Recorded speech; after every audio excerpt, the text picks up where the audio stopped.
Seja muito bem-vindo ao Icon Podcast. Sim, sou eu de novo. Dessa vez, com menos cabelo, mas maior apetite por conhecimento e tecnologia. Claro que eu não poderia deixar de fazer aquele convite para você. Sim, meu jovem gafanhoto, sim, você que está aí desse lado. Já viu o último episódio da nossa temporada passada? Não viu ainda? Já estamos na 4ª temporada e como você não assistiu esse podcast para tornar você mais rico e sábio dentro de cibersegurança. E claro que hoje estamos aqui para gravar o primeiro episódio da 4ª temporada. Se você não viu, corre lá em todas as plataformas digitais para acompanhar o nosso conteúdo. Eu deixo aqui o meu muito obrigado já antecipado. Eu trouxe aqui o meu arroz e feijão de festa. Sim, claro, estou falando dos meus companheiros de sempre de podcast. Aqueles que não podem faltar na nossa bancada. Que além de dar o ar da graça e enriquecer o nosso tema, obviamente eu vou tentar pedir um aumento no final, como eu sempre faço. Eu estou falando do meu amigo Flávio Mendes. Flávio, o que você veio fazer aqui hoje? Bom, vamos debater alguns temas aí sobre cyber novamente, né? Sempre cyber. E vamos tentar entender isso no contexto do Brasil hoje, como está aplicado. Bem, muito excelente. E é claro que o meu feijão de festa, o meu feijão favorito, né? Aquele feijão que a gente gosta de deixar de molho. Eu trouxe aqui o meu presidente, amigo, colega, confidente. Deixa eu ver que mais elogios eu posso fazer para garantir meu aumento no final do podcast. O meu bonito, o meu lindo e maravilhoso Tiago. O que você veio fazer aqui hoje, Tiago? Deixa eu só entender, eu sou o feijão porque eu tô te dando gases e o Flávio é arroz porque engorda? É isso? Qual que é a analogia de hoje aqui com comida? É sempre analogia com comida, né, gente? Mas aí, Thiago, você veio ajudar dessa vez ou você vai atrapalhar? Me atrapalhar, a gente trouxe um gaúcho aqui, então a gente vai fazer muita piada de gaúcho e vim só pra encher o saco. Misericórdia. Se a Icon não for cancelada no podcast, teremos um próximo episódio. E eu não poderia deixar de apresentar o nosso convidado mais que especial. Sim, estou falando dele que tem uma larga carreira na parte de cibersegurança e de gestão também. Olha só, temos aqui o hard e o soft skill em pessoa. Eu estou falando do William. Ele, que é o nosso parceiro e amigo do peito. William, ajude a gente a organizar esse podcast, pelo amor de Deus. Bora lá. E hoje a gente vai falar um pouco sobre os desafios que a gente aqui tem de conseguir regionalizar as nossas soluções. Porque nós ficamos aqui em São Paulo e queremos vender para o Brasil inteiro. E por isso precisamos de pessoas como o William para ajudar. William, como é essa coisa de parceria para as pessoas que estão em outros estados? Você acha que é fácil, é difícil? Esse contato, a cultura? Conta um pouco pra gente dessa história. Maravilha.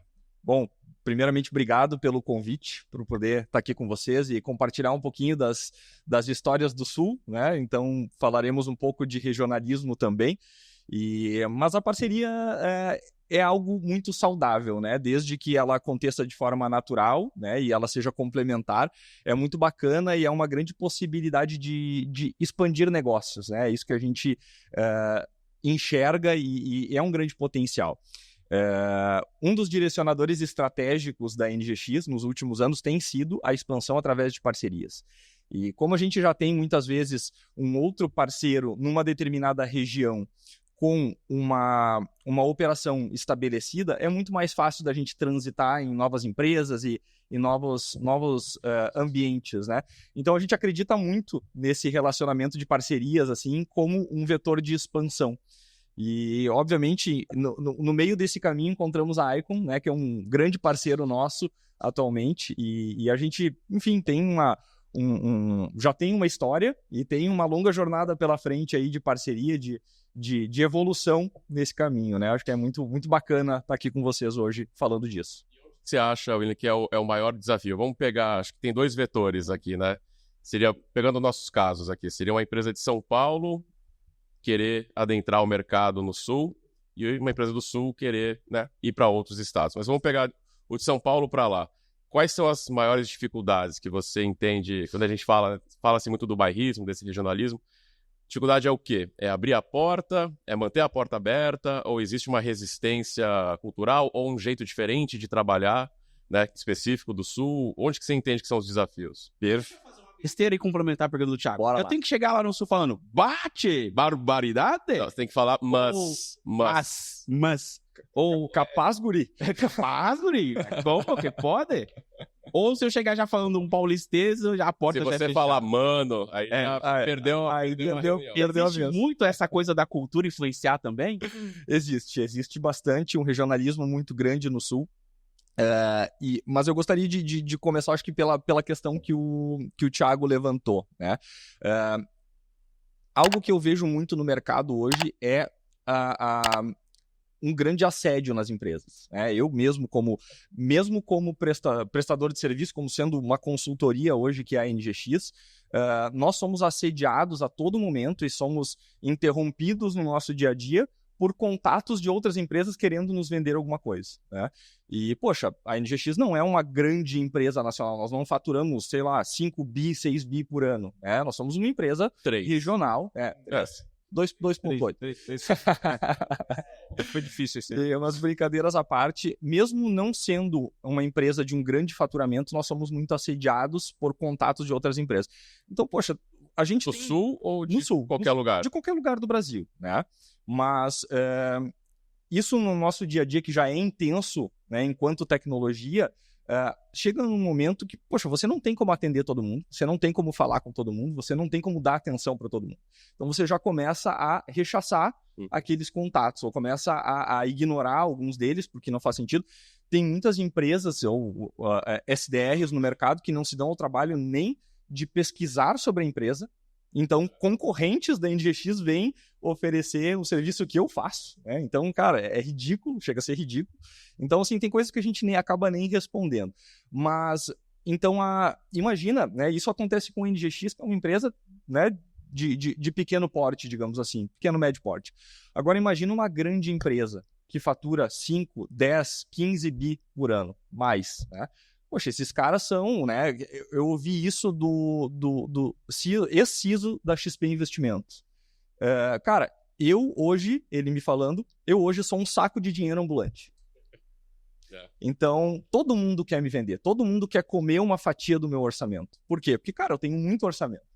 Então, imagina a quantidade de assédio que um cara desse não recebe por dia, de contatos, de tentativa, de venda e tudo mais. Esses caras, eles se blindam. Eles não recebem ninguém, não abrem as portas para ninguém. E aí, fazendo um paralelo com o que você questionou, né, Thiago, é muito importante a gente ter um relacionamento, ter essa abertura de portas através de um parceiro, que já tem um relacionamento, que já tem uma história com determinados clientes. Então, facilita esse contato e facilita essa expansão quando a gente trabalha através de parcerias, né? Eu acredito muito nisso. E isso é uma máxima muito do Brasil também, né? Eu costumo falar sempre que quando a gente olha para Estados Unidos, né, como a gente trabalha muito com as empresas americanas, lá tudo é muito transacional, né? Não te conheço, não sei quem você é, provavelmente nunca nem vi você, talvez nem abrimos a câmera no Zoom. Mas, ok, gostei do teu produto, do teu serviço, vamos comprar aí as licenças, implementar e um abraço. No Brasil, a gente precisa primeiro pré-estabelecer um relacionamento de confiança, né? Você tem que ter um histórico de alguma coisa, pode ser um relacionamento pessoal ou até um profissional que você tenha já há bastante tempo, para conseguir vender coisas novas, né? Senão, aparecer no susto, oi, né? Compra de mim, é muito difícil. Cara que você nunca viu, que fala uma língua diferente, porque o Brasil é tão grande, né? Temos vários estados que tá numa língua diferente, praticamente da sua. Mas como você tocou no ponto de relacionamento, é óbvio, eu vou perguntar pro meu guru do relacionamento. É ele, o meu arroz querido, Flávio Mendes. Essa questão do relacionamento, o quão importante ela é para parceria e, claro, tanto para abrir quanto fechar portas. Porque eu entendo que existe uma parceria por um relacionamento saudável, e que, às vezes, esse relacionamento pode desandar num divórcio, talvez. Isso é uma coisa, assim, comum da gente ver? O que você pode agregar pra gente, já que você tem relacionamento de longa data com várias empresas, né? Bom, o respeito, né? A gente tem uma questão de respeito, confiança e entregar sempre tudo que a gente promete, sempre combinou. Eu acho que é o que perpetua as relações, né? A gente começou uma relação num contato inicial e foi aprofundando e tá mandando juntos. Ele falou, vamos fazer um contato. O nosso contato, né? Mas o Mas fato é aquela máxima, né? É. Bons negócios fazem bons amigos, né? Exato, Principalmente e bons assim- amigos fazem bons negócios. Então, felizmente, eu sou amigo de todo mundo hoje, porque eu sempre entreguei as coisas que eu vendi, né? E prometi entregar. O fato é, o William tocou um ponto interessante. Tem tanta gente enfiando ferramentas e ferramentas, e o cara esquece de perguntar para o cliente o que ele precisa, né? A gente tem vivido isso, né? É um boom de ferramentas, é um boom de soluções, muitas vezes, mas ninguém perguntou para o cara o que ele precisa, né? Pô, o cara vem com uma aspirina de 1.000 miligramas, mas o cara precisava de um band-aid, né? Então a gente está vivendo isso, como o cyber virou o mercado que todo mundo quer entrar, né? E todo mundo agora tem uma BU de cyber, tem uma vertical de cyber, isso está acontecendo, né? Concordo plenamente com o William. O CISO, o CIO, eles estão bombardeados de gente querendo vender alguma coisa, né? Só que Mas para lembrar, né? Você, jovem mancebo, você que é da área de vendas, você que é da área de cyber, você que é da área de qualquer área, porque eu estou falando com você. Lembre-se, para ter uma boa venda, precisa ter um bom relacionamento. Esse é o ponto. um ponto, acho que pegando o teu gancho, né? Isso eu acho que imagino que valha para qualquer segmento de mercado, mas falando especificamente de cyber, o range de qualidade de entrega dos fornecedores é muito grande, né? Então, tem empresas muito bem preparadas, certificadas, com, fazer o merchan da nossa, com ISO, com etc. E tem empresa que vai nessa máxima de prometer o que não tem. Então, o risco, acho que talvez até por isso, né, a gente não é tão transacional quanto os Estados Unidos. Porque os Estados Unidos tem um nível mínimo. Mesmo uma empresinha lá, assim, de fundo de quintal, tem um preparo mínimo, né? Exato. Ela vai suprir com as demandas. Aqui não necessariamente. Dependendo, né, de que fornecedor você escolhe, você pode não ter nada entregue, né? O cara promete, mas não tem a expertise para isso. aí, né? Uma vez que ele escolhe um produto para colocar um serviço e construir uma marca em cima daquele produto, né? Pô, eu não posso deixar que o produto comprometa o serviço que ele presta na ponta. E vice-versa, né? Se eu pegar um parceiro que não entregue qualidade, eu vou queimar a marca do produto e, logicamente, isso vai ser ruim para todos os lados. Então, é uma balança ali que tem que estar andando junto e bem equilibrado. Acho que equalizar isso aí é o segredo. Eu não queria chegar nesse ponto, mas já que vocês tocaram no assunto, e eu tenho aqui a licença poética para falar besteira e fazer besteira, eu vou ter que perguntar. William, ou o podcast vai acabar agora ou vai ser show. Como é a entrega da Icon? Porque olha só, somos parceiros. O nosso relacionamento surgiu de uma necessidade, e dessa necessidade surgiu uma parceria e espero que uma amizade de longa data para ambos os lados. Mas e aí? A Icon aqui em São Paulo, você lá no Sul, a gente tá cumprindo esse parte de parceiro que entrega ou a gente tá deixando a desejar? A Icon tem uma definição lá na NGX. Fenômeno. E ciência. Tem uma definição lá na NGX, é fenômeno. Fenômeno. Cara, é muito bacana trabalhar com vocês aqui, porque, como o Flávio comentou, o Thiago também, a gente tem o comprometimento, né? Além da qualidade, o comprometimento, a palavra, né? E isso eu ouvi esses dias de um cliente, que é Lojas Quero Quero, né? Que o CIO da Quero Quero me falou, cara, a gente tem um lema aqui dentro que é palavra. Tudo que a gente se comprometeu, a gente vai entregar. E foi o que o Flávio falou agora também. E eu acho que isso é muito importante, né? Quando você se compromete com o cliente e cumpre com aquela palavra, você ganha confiança, né? E o mercado gira assim. Quem não cumpre com a palavra, perde confiança, cara, tu não volta a transacionar com aquele parceiro. A gente gira aqui no Brasil, e talvez essa seja a diferença dos Estados Unidos, muito baseado em confiança. Lá, obviamente, a oferta é muito maior, tem muito mais opções, né? É muito mais fácil você transaciona aqui, transaciona ali e tá tudo bem, né? Aqui a gente tem um mercado muito mais baseado em relacionamento, talvez. E isso é algo que a gente precisa manter. Se a gente não mantém o relacionamento, poxa, você não transaciona mais. A gente tem na NGX, por exemplo, o cliente mais antigo, nós temos 23 anos de contrato. Por quê? A palavra, a gente sempre cumpriu com essa palavra, a gente sempre cumpriu, né, com tudo que a gente prometeu e a gente tem um relacionamento duradouro de longa data, né? Então, acho que esse é o ponto mais importante. E obviamente, cada região do país tem as suas características, né? E aí, falando um pouco daquilo que você comentou antes, né, Thiago, a gente tem essa questão da parceria para que a gente consiga atingir essas contas, mas o regionalismo ele também tem algumas barreiras dentro do Brasil. Então, por exemplo, pegando o caso do Sul, né, que é onde eu estou baseado, é onde eu tenho a maior vivência até hoje. A gente tem no Sul uma cultura que, obviamente, tem uma ancestralidade ali, né, uma origem muito alemã, e que é aquela cultura de não confiar. Então, parte do zero trust, quase, né? Parte da não confiança, né? Então, a nossa base é muito alemã, muito italiana. Então, a cultura alemã, ela trouxe essa característica para o Rio Grande do Sul, né? De não confiar ou de desconfiar primeiro até que se prove o contrário. E é muito difícil para empresas de outros estados chegarem até o Rio Grande do Sul e transacionarem lá. Uhum. Então, através de um parceiro, é uma das únicas possibilidades aí de realmente entrar no Sul e fazer um trabalho lá. Óbvio, isso tem se quebrado agora nos últimos anos, com o decorrer do tempo, mas ainda é muito forte, ainda é muito enraizado. Eu gosto muito de trabalhar com analogias, assim, né? Eu sempre uso analogias para ilustrar. E tem uma questão que eu sempre falo dessa questão da cultura e do regionalismo, que é a questão de venda de automóveis lá no Sul. É bem interessante. Poxa, quando uma pessoa vai comprar um carro, né, você vai no anúncio e tá lá a plaquinha da revenda lá tapando a placa, né, do carro. Primeira coisa que a pessoa pergunta para a revenda é: a placa começa com I? Por quê? Porque a placa I é lá do Rio Grande do Sul. Então os caras não compram ou têm um preconceito com placas que são de outros estados, sabe? Cara, é quase inadmissível isso, porque é o mesmo carro, né? A mesma montadora é o mesmo carro. Poxa, tem algumas particularidades? Tem, mas é um pouco de folclore, né? Um pouco de passado, talvez, né? Se tinha um preconceito muito grande de comprar, pelo que eu ouço falar, de comprar carros de São Paulo, por causa das enchentes que aconteciam aqui, né? Os buracos, enfim, até mais as enchentes do que os buracos, mas tinha uma questão muito forte nesse sentido. Só que isso, poxa, ficou no tempo, né? Só que essa cultura ela se perpetua por gerações até que a gente consiga quebrar esse ciclo, né?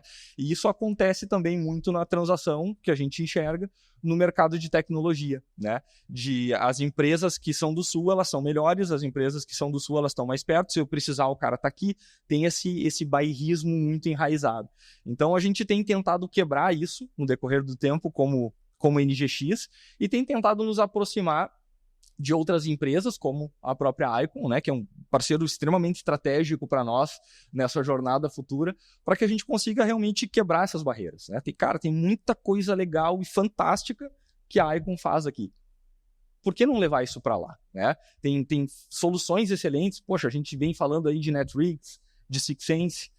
Poxa, vamos levar isso para lá, vamos criar essa cultura lá no Rio Grande do Sul e levar a Icon para lá. É esse o nosso grande objetivo. São esses dois caminhos, né? Acho que traçando um paralelo aqui, né? O que a Icon faz, em parte, é isso, é trazer soluções de fora para cá. Pô, tem coisas legais lá fora acontecendo, vamos trazer para o Brasil, né? E a nossa relação com você é de trazer isso para as empresas com quem vocês trabalham, especialmente a do Sul. Tem um elemento, né, que você estava comentando, eu lembrei assim, se a gente olhar para os últimos 20, 25 anos no mercado de tecnologia, no Brasil, diversas tentativas de empresas de fora de tentar estabelecer operação no Brasil fracassaram, né? Então tem um elemento, além de tudo que você citou, essa questão do regionalismo, do bairrismo que a gente tem o bairrismo nacional Brasil, vamos colocar assim. E aí um dos elementos que eu enxergo muito forte é a forma de trabalhar. Parte do fracasso de empresas de fora de querer operar no Brasil é de não entender a forma do brasileiro trabalhar, né? Vem com aquele mindset do americano, ou do europeu, ou do israelense, seja o que for, mas que é diferente do nosso. Quer fazer um pouco de empurroterapia, né? O jeito dele é o jeito certo, ao invés de olhar para o mercado brasileiro e tentar entender como as coisas funcionam. Ontem até a gente teve uma reunião, né, com uma empresa americana nesse sentido de... Cada 10 coisas que a pessoa falava, eu e o Flávio, a gente fala, pô, mas não vai dar certo, não vai funcionar. O samba toca aqui no Brasil, né? Não tem... A gente já sabe o que funciona e o que não funciona. Não adianta, né, querer passar um preço que não vai funcionar, né? A conta não fecha. E cada vez mais os recursos são escassos. A gente, no trabalho de assessment que vocês começam, desculpa, te cortei, acho. Não, imperdoável falar com o RH ali. Depois acerta o corte. No trabalho de assessment, acho que é o primeiro. Tá aí o aumento do Alexandre, então. Trocar a receita. Minha chance. Tudo bem, as vendas lá. Vamos lá. Que absurdo, meu Deus. Essa parceria tem que funcionar melhor, meu amigo. De parceria aqui. É verdade, a gente tá parceria. Falou no começo que ele vende e entrega, né? Ele nem deu crédito para a área técnica. Pois Olha é. só, eu só vamos criar uma polêmica aqui. Vocês estão querendo minar as áreas da empresa. Mas o trabalho de assessment, né, que a gente começou, acho que toda a conversa lá da parceria foi em cima disso aí, né? É uma coisa essencial para saber o que cabe e o que não cabe, né? E o que é gap e o que não é. Não adianta eu querer pegar lá o melhor XDR por uma empresa que nem começou uma política de segurança da informação. Então tem várias coisas aí que a gente está vendo o mercado se distorcer, né? E aí cada região tem se comportado de um jeito. Então acho que esse é o... Que é importante para você que tem o seu negócio procurar parceiros estratégicos como a Icon procurou a NGX e como a NGX procurou a Icon, para que a gente possa criar e entregar coisas para o mercado que você nunca viu antes. Mas eu queria deixar uma reflexão para vocês. Uma pergunta de gente inteligente. Olha só. Deixa eu perguntar então. Comida dessa vez. Hein? Olha só. Eu queria perguntar para vocês o seguinte. O advento das telecomunicações, depois de pandemia, todo mundo online, agora é tudo em reunião, é uma coisa que você pode resolver em 5 minutos, vira uma reunião de meia hora, e aí vai no Teams, e aí abre câmera, tudo isso. Como é que a gente vai inserir esse contexto de parceria e de regionalismo com essa comunicação que agora é instantânea? Porque antigamente era mais difícil, né? Pô, eu quero fazer negócio com o cara do Sul, eu tinha que pegar minha bagagem daqui, ir até lá, falar, oi, eu existo, estou aqui, vamos fazer negócios. Mas agora não, eu posso, né, mandar por e-mail, pedir uma reunião online.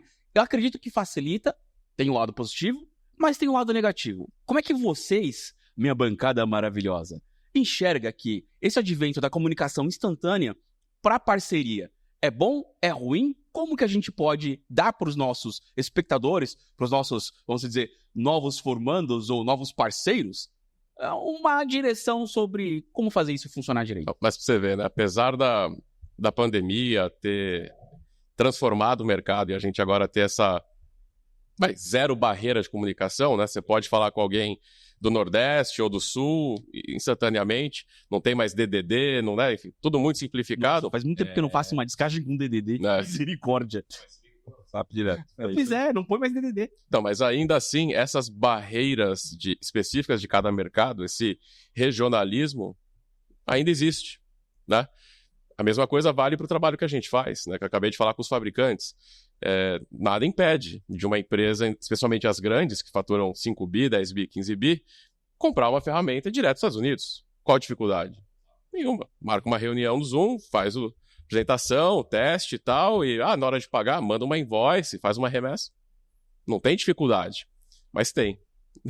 Não tem, mas tem. No dia a dia, a parte assim, das nuances, de entendimento, de realmente o que o cara quer, quais as dores, como o cara quer a implementação, como que ele quer o serviço, como que ele quer o tratamento, como que ele quer a proposta, e as dificuldades de Brasil, né, parte tributária, enfim, gera uma série de dificuldades que só quem está em loco entende, né?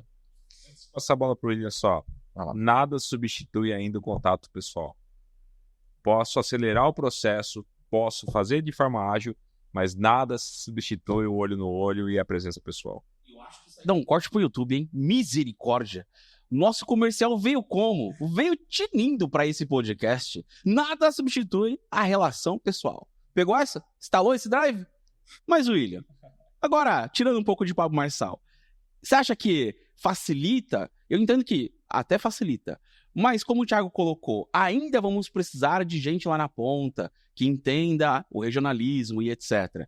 Eu acho que a pergunta para você que eu faria é o seguinte: acelerou o processo de parceria ou dificultou a comunicação? Porque informação de tudo também é informação de nada. Perfeito. Não, acho que de forma geral acelera, né? Mas a gente tem algumas particularidades que são importantes da gente pontuar, né? Acho que o Thiago comentou uma questão importante que é teoricamente, o cliente final poder transacionar diretamente com o fabricante. Pode, em muitos casos pode, né? Hoje em dia, alguns fabricantes estão quebrando a barreira do distribuidor já, algumas coisas assim, enfim, poderia. Mas tem muitos detalhes ou muitas nuances, como você comentou, que só o parceiro vai fazer. O entendimento de cenário, resolver um problema, muitas vezes quando é um equipamento físico, de alfândega, de alguma coisa, ajudar nesse sentido, né? O parceiro transita nesse meio e consegue resolver, e até fazer realmente o fit com a necessidade do cliente. A gente tem visto cada vez mais os fabricantes quererem empurrar, e aí com a sua fala anterior, né, Thiago, empurrar o que ele quer e não o que o cliente precisa. E o parceiro está ali para traduzir isso, para ajudar o cliente a realmente identificar o que é melhor para ele, né? E a gente tem visto isso muito no mercado. A gente tem travado alguns fabricantes nesse sentido, porque o cara quer vender o que é melhor para o número dele, e muitas vezes não é o que o cliente precisa, né? E aquele fabricante, ele quer colocar aquilo a qualquer custo em um determinado cliente, só que a NGX ela não vende só aquele fabricante. A Icon não vende só aquele fabricante. Não transaciona só isso. A Icon tem um portfólio com 10, 15 fabricantes. A NGX também tem outro com 10, 15 fabricantes. E se a gente, teoricamente, chegar lá na frente e o cliente perceber que ele comprou o que ele não precisava, a NGX e a Icon vão deixar de vender outros 14 em detrimento daquela transação de um só. Então é algo que a gente tem ficado muito atento também, e esse é o papel importante do parceiro lá na ponta. E aí agora, fazendo o gancho com o que o Flávio comentou, a presença física ela é importante, porque a gente tem um fator de relacionamento que é muito importante no Brasil, esse calor, essa proximidade que a gente tem aqui como o Brasil, que é diferente dos Estados Unidos, ela conta muito aqui, no sentido de relacionamento. Então, você vai presencialmente no cliente, você só não vai lá fazer uma reunião com ele, tomar um café e vender. Você vai sair com o cara para almoçar, você vai sair com ele para tomar uma cerveja, você vai encontrar ele num evento, como foi no ano passado aqui, né, Flávio? A gente encontrou um monte de clientes no evento ali, no corredor. Fez mais negócio no corredor do que no... Exatamente. E tem rendido frutos até hoje, né? Foi em outubro do ano passado, né? E estamos aí 6 meses depois colhendo frutos ainda desse relacionamento de corredor. E, poxa, a gente saiu do evento, foi jantar com clientes, foi bater papo. Então, esse relacionamento extra-negócios, ele também conta muito, né? E é o que tem mantido as relações aquecidas, é o que tem mantido os negócios sendo feitos, né? Óbvio, o remoto facilita? Claro que facilita. Quando eu preciso resolver alguma coisa com a Icon, não preciso vir até São Paulo aqui para resolver, né? Poxa, a gente faz uma call ali e tá tudo certo. Mas se a gente tem que visitar um cliente importante, se a gente tem que iniciar um relacionamento com um cliente importante, o presencial faz toda a diferença, sem dúvida. Pessoal, tem um lado, acho que, da cultura, né? A gente tem, acho que, N exemplos dentro da operação que a gente pode citar, mas existe também uma coisa que você nunca vai conseguir mexer, né? Que é aquela do relacionamento do dia a dia, o tempo de resposta, a forma de falar. Imagina o seguinte, quando uma pessoa viaja para os Estados Unidos, todo mundo volta às vezes falando, poxa, mas lá garçom ou não sei o quê, a pessoa é meio ríspido e tal. Não, é só um jeito diferente de tratar. Então, quando a gente joga aqui para o nosso universo, é a mesma coisa. O cliente abriu um ticket, o cliente tem algum problema, ou aconteceu alguma coisa, ou o cara quer desabafar, fazer uma reunião, espera-se um comportamento que nós, como brasileiros, entendemos o que o cara está precisando. Sem o cara, às vezes, falar nada, a gente sabe o que ele está dizendo. Pô, estou precisando de uma mensagem no WhatsApp neste tom aqui, sabe? Para estar junto, para se relacionar. Porque apesar da gente vender B2B, você se relaciona com pessoas, não existe empresa, né? Uma empresa não é um robô que fala, não é um monstro, é um conjunto de pessoas. Então, a relação, né, com alguém que entende a tua cultura, tua forma de pensar, o que você está precisando, a hora que você abre um chamado lá, um ticket no suporte, o que está acontecendo internamente, o que se espera que se responda, né? E a gente vê, às vezes, né, obviamente, como a gente trabalha muito com o fabricante, em alguns cenários a gente traz o fabricante junto para atuar em alguma coisa que a gente precise deles. E a gente toma um pouco desse cuidado de, ainda assim, a gente ser a linha de frente na relação, no atendimento, na reunião, no e-mail que vai ser mandado, porque a gente sabe o tom que aquele e-mail tem que sair, a gente sabe a feição facial que a gente tem que ter numa reunião de se é uma sala de crise, se é, né?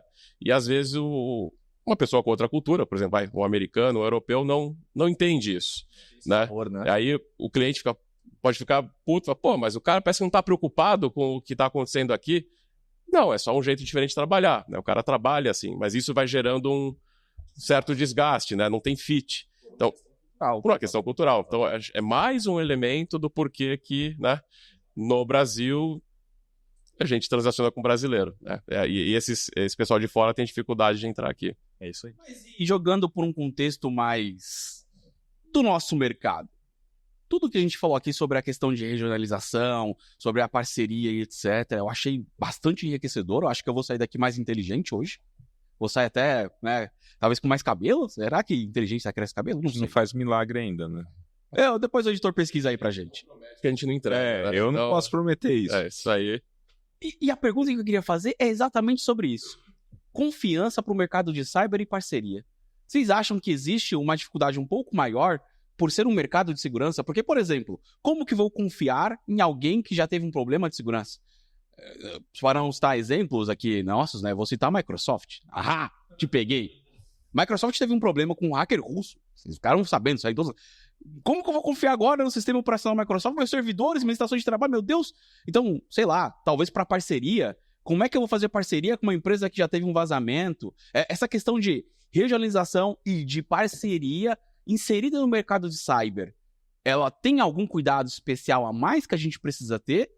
Ou a gente entende que ainda é business, né? Tudo é negócio e a gente trata como se fosse um negócio, independente da área de atuação de cada um. O que vocês acham? Existe essa influência? Boa pergunta, hein? Bom, primeiro fato, né? Tudo que a gente traz está bem avaliado e bem testado, né? Não impede de acontecer um incidente. Tá todo mundo sujeito a um incidente aqui. Seja de cyber, seja na vida pessoal, seja na tropeção. Então, isso pode acontecer. O grande ponto é não aprender com o que aconteceu, né? A gente vê muita gente hoje que sofre acidente, continua praticando as mesmas políticas ali e acaba não aprendendo com as lições aprendidas, né? Na verdade, o PDCA, melhoria contínua, eu acho que é o que vai diferir quem é realmente o fabricante, o fornecedor que agregue valor e possa ser confiável do que não é confiável. Se no nosso relacionamento eu tive um problema de incidente, o que importa é como eu lidei com esse incidente, certo? E se você aprendeu com isso, né, cara? Exato. Então temos que procurar parceiros que aprendam com os seus próprios erros, assim como nós tentamos aprender com os nossos mesmos. Mas, Thiago, você que tem um pé aqui e um pé lá, quer dizer, talvez um pé e meio lá e meio pé aqui, isso também acontece lá fora? Essa relação, tanto regional quanto de parceria, entre empresas que tiveram problemas de segurança, existe também lá fora? É uma coisa que você consegue enxergar ou é só viagem de quem está falando aqui agora? Assim, com relação a regionalismo, por exemplo, nos Estados Unidos tem muito pouco, né? Inclusive, hoje é muito difícil, assim, as empresas pós-pandemia, elas ficaram realmente etéreas, né? Não existe. Você pode até falar, onde que é a sede? A sede da empresa é New Jersey, é Texas, mas é uma sede fiscal, né? Porque as pessoas estão 100%, em muitos casos, espalhadas por aí. Então, não tem muito esse regionalismo de, não, eu só compro de uma empresa aqui do Texas. Embora o Texas tenha muito regionalismo, mas para a tecnologia, acho que isso é meio... Não tem como, muito difícil. Até porque a empresa pode ser do Texas, mas 99% dos funcionários não estão no Texas e muitas vezes 50% não está nem nos Estados Unidos, né? Os Estados Unidos está adotando muito a parte de desenvolvimento, a parte técnica terceirizada em outros países, né? Ucrânia ainda, o leste europeu, como um todo, em muitos casos, é a parte de tecnologia e desenvolvimento dessas empresas. Então não tem tanto, né? Você pode ter um cara na Flórida, né, com um perfil latino, vendendo para uma empresa de Nova York e está tudo certo. E um ponto bem interessante disso que você provocou, né, Alexandre, e que o Flávio... Provocando as coisas. e que o Flávio complementou. O Flávio disse que é importante a empresa aprender com os erros, né? E outro fator importante que eu acho é como a empresa se posiciona em um incidente, né? Então a gente vê casos no mercado de empresas que tentam esconder. Eu acho que isso gera uma falta de confiança enorme. Quanto mais a empresa é transparente dentro de um processo de incidente de segurança, ninguém está livre, né? O Flávio comentou, cara, a gente está... Incidente é só questão de quando. Exato. E muitas vezes até já está acontecendo, é só que você não sabe. Não percebeu. Dependendo do tamanho da empresa, Exato. Deve ter 30 incidentes já acontecendo e você só não descobriu ainda. Eu acho que um fator divisor de águas nisso, na questão de confiança em uma empresa, é a transparência. É a forma como essa empresa se posiciona no mercado durante ou pós um incidente, né? E aí a gente viu alguns casos aí nos últimos anos, e o que eu mais chamo a atenção é o caso da LastPass, por exemplo, né? E a LastPass, ela tentou de algumas formas esconder e depois ela teve que divulgar, né? E teve 13 incidentes, talvez, nos últimos 2 anos. Né? Vocês não são parceiros do SPA, né? Também não usamos. Então tá bom. E nós também não. Então tá tudo certo. Mas a forma como ela agiu e se posicionou no mercado gerou uma insegurança muito grande, sabe? Porque fica aquele bota casaco, tira casaco, sabe? Ah, não teve incidente, teve incidente. Não teve incidente, teve incidente. Tá, mas peraí, essa empresa tá falando a verdade ou não tá? E quando a gente começa a questionar a verdade, gera uma falta de confiança. E cyber é baseado em confiança. Claro que sim. Claro que sim. Esse caso da LastPass, porque, se não me engano, né, se eu não estiver falando besteira, então me deem aí vamos dizer, um salvo-conduto neste caso. Se não me engano, neste caso, teve um vazamento, aí, né, escondeu-se, daí depois falou que era uma coisa menor, que não tinham tido acesso às senhas e etc. dos clientes, mas depois descobriu-se que foi o engenheiro de desenvolvimento que teve um problema com um acesso e etc. E que, de fato, o cara poderia ter acessado toda e qualquer senha de qualquer um e tirado a criptografia da senha, que é pior ainda. Ou seja, ela tentou, talvez, minimizar um problema que era maior, e quando o pessoal foi investigar para ver, descobriu-se muito mais coisa. Como diria a minha avó, a mentira tem perna curta. Se você quer trabalhar com cyber, não conte historinha da carochinha. Venha trabalhar com a NGX ou com a Icon, que você vai estar bem suportado. E aí eu queria até perguntar para você, William, como é que a gente lida entre parceiros e clientes com essa questão? Quando o cliente, o parceiro, sofre um incidente de cibersegurança, como é que a gente pode fortalecer a nossa relação e a nossa parceria, mesmo nesses casos? Perfeito. É o apoio incondicional, né? Eu costumo chamar isso dentro do nosso time lá, o apoio incondicional. Então, pegando o caso da NGX, nós somos um parceiro bem reconhecido no Sul por cibersegurança, e de todos os principais incidentes de cibersegurança, ataques de ransomware mesmo, da região sul do país, nós atuamos talvez nos 95% mais críticos, né? Publicamente conhecido, que é o das lojas Renner, nós não atuamos. Em todos os outros que ficaram, sabe, que vocês devem ter ficado sabendo, nós estávamos presentes apoiando na retomada operacional. Né? Então, a NGX é uma referência no Sul para resposta a incidente de cibersegurança, principalmente em incidente de ransomware. Nós tivemos em talvez 90% dos casos que reconstruíram o ambiente do cliente completamente. Né? Então é algo bem crítico, é um trabalho de semanas fazendo isso. Obviamente os sistemas mais críticos, os processos mais críticos são restabelecidos antes, mas é um processo que perdura por semanas.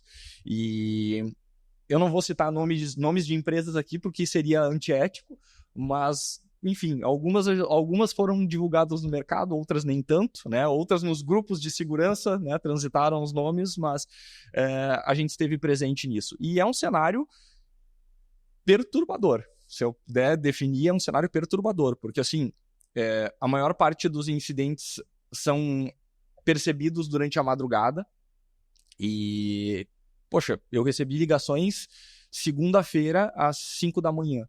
O cara me ligou assim, cara, eu preciso, uma voz de desespero, assim, eu preciso de todo o teu time aqui agora.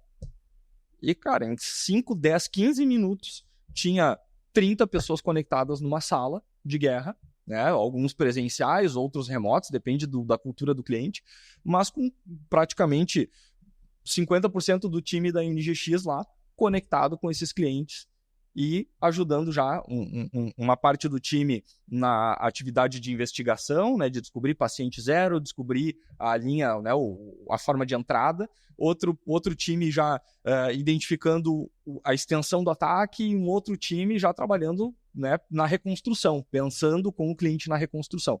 Então a gente cria linhas de ação dentro de um incidente para realmente fazer uma resposta efetiva, para que aquele cliente fique o menor tempo possível indisponível, mas que também ele não volte à disponibilidade com algum risco de segurança que ele possa sofrer um segundo ataque. Isso acontece, né?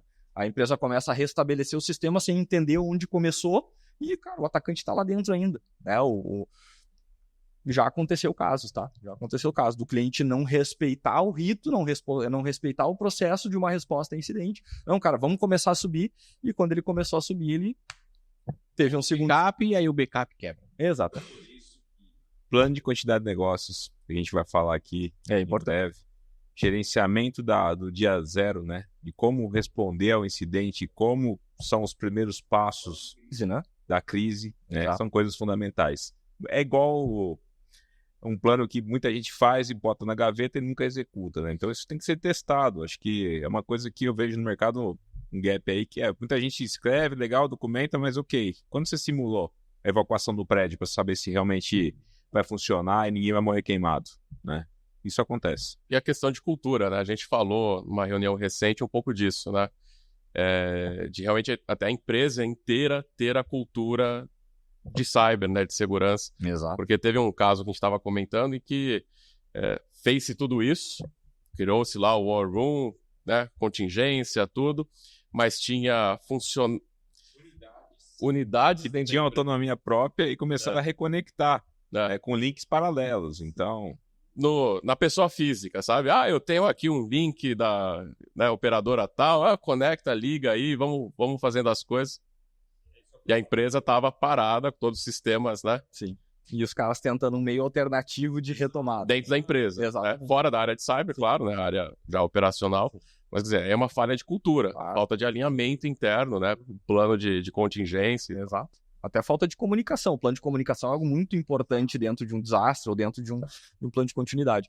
E um ponto interessante, assim, né? Teve um ataque específico que a gente participou da retomada operacional, que foi em 2022, início de 2022, quinta-feira, véspera de carnaval, de quinta para sexta. O cliente me ligou na noite de quinta-feira e disse assim, cara, eu tô com um problema de infraestrutura que meus servidores caíram. Infraestrutura, a princípio não tinha se identificado que era um ataque cibernético. E aí ele tinha os seus servidores lá dentro do data center da Oi, lá em Porto Alegre, era o cyber da Oi, e a gente deslocou uma equipe para lá para entender o que estava acontecendo. Quando a gente chegou lá, as famosas telinhas, né, com o disclaimer lá na tela, né? Bits da vida. Exatamente. E aí a gente identificou que realmente era um ataque cibernético e precisava de uma ação. Bom, começou-se a mobilização da sala de guerra. Esse cliente especificamente, ele trabalhava de forma muito presencial e ele quis que a gente fizesse uma War Room presencial. Então, na sexta-feira de manhã, estávamos todos presentes lá, começamos a organizar tudo e a gente começou a falar para ele, cara, tu tem que dar uma olhada para os teus prestadores de serviço. Ele, não, disso aí a gente vê depois. A gente vê depois. Quando a gente conseguiu estabelecer uma linha de ação, já era sexta-feira no final do dia. Carnaval. Então a gente estabeleceu um roteiro de ação e esse cliente especificamente ele não tinha nenhum mapeamento de sistemas dele. Não tinha nada de documentação de nada. Lá era maturidade baixa. E, poxa,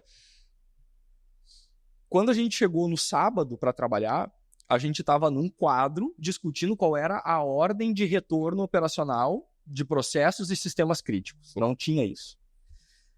Quando a gente conseguiu estabelecer essa ordem no sábado, eles começaram a ligar para os prestadores de serviço para a gente reconstruir os ambientes. Carnaval, estava todo mundo na praia. Os contratos que eles tinham com esses prestadores de serviços não previam atendimento em plantão, 24/7. Alguns deles eles não tinham nem o contato de plantão, o contato do account manager. O account manager desse parceiro não atendia, porque era feriado de carnaval. Então, assim, a gente começou a reconstruir o ambiente e muitos sistemas críticos ficaram parados até a quarta-feira de cinzas, até eles conseguirem contatar alguém para vir reinstalar ou para conectar remotamente para instalar. Então, assim, a gente presta muito atenção muitas vezes na tecnologia e a gente não para ver, como o Flávio falou, algumas nuances do plano de continuidade que nos dariam uma tração maior dentro de uma recuperação de desastre, dentro de um plano de retomada operacional. Então isso é muito importante da gente discutir no dia a dia e priorizar tudo que a gente precisa fazer para que casos como esse não aconteçam, né? Então, poxa, a gente tem que ficar atento até com o tipo de contrato que a gente tem com o prestador de serviço para saber se aquele cara vai estar disponível em um incidente de segurança. Então, são coisas que muitas vezes as empresas não se dão conta e que a gente acaba levando, até como NGX, muitas vezes, nas sensibilizações executivas, né, que a gente faz com alta gestão, com board das companhias, para levar esse discurso, né? Poxa, vocês precisam ficar atentos a isso. Então, é algo que a gente vê no mercado que faz a diferença. E é uma parte, acho que, tão importante quanto a tecnologia. Exato. né? A gente sempre acha que vai precisar, mas e quando precisa, né? Cadê a mangueira? Como é que eu apago o fogo? Nesse Como caso, é que... Thiago, a tecnologia estava pronta. No sábado, no domingo, muitos servidores já estavam restabelecidos. Poxa, tem que reinstalar o sistema, tem que... Bom, banco de dados, muitas vezes tem um DBA ali, o cara restaura o banco, tá tudo certo. Mas tem que reinstalar toda uma aplicação, fazer conexões de API, as integrações e tal. Não tinha ninguém. E aí? Desculpa, Bruno. Não, cara. Muitas vezes os processos são mais importantes que a tecnologia. Como é que eu continuo rodando meu negócio se eu não tiver tecnologia? Esse é o ponto. Segurança hoje não é só TI ou só sistemas. A gente estava além disso. Pergunta então para vocês, já que a gente está nesse papo mais maduro, um papo mais sobre a maturidade das empresas, etc., como que a gente pode fazer o equilíbrio entre ter uma maturidade de cyber e ter uma maturidade de processos? A gente consegue caminhar com isso junto para o objetivo do Olimpo de segurança? Ou a gente, né... Qual que seria o início? Eu começo pelo processo? Eu começo pela cibersegurança? É os dois? Eu faço uma ISO, LGPD... Meu Deus, estou perdido, e agora? O parceiro é maduro o suficiente para me ajudar? Então, como que eu vou tratar essa questão da maturidade? O que é importante? O processo é importante, a tecnologia é importante, mas como eu posso me tornar maduro o suficiente para conseguir tratar os meus incidentes e para conseguir ter resiliência cibernética? Eu acho que, só para jogar uma ideia aqui, acho que primeiro tem um shift cultural que eu enxergo. Eu estava até totalmente não relacionado à cyber, mas conversando com uma pessoa da área de saúde, falando, olha, nos Estados Unidos, como eu já estou lá há muito tempo, né, existem uma série de processos que, aí me corrija se eu estiver errado, que eu nunca ouvi falar que tem no Brasil. Por exemplo, quando você, né, o casal engravida, né, você tem acesso a um monte de coisa, tanto do governo quanto dos hospitais, curso de amamentação, curso de primeiros socorros, né, de CPR. Pô, eu fiz vários cursos quando o meu primeiro filho nasceu, como desengasgar a criança, como não sei o quê, Padrão, é a cultura. Cara, você vai ser pai, você vai ser mãe, você tem que saber desengasgar a criança. Eu acho que às vezes no Brasil a gente passa um pouco para aquela cultura de não vai acontecer, não vou precisar disso, depois eu me preocupo. Na hora a gente, né, pô, a gente é brasileiro, a gente dá um jeito. De verdade, a gente dá um jeito. Mas será que é o melhor jeito? Será que se eu tivesse já o conhecimento, tivesse me preparado, se eu tivesse treinado, né, esses cursos de desengasgar a criança, pô, você treina, tem lá, não num bebê de verdade, né, mas tem lá uns bebês para você treinar, como que você faz, né?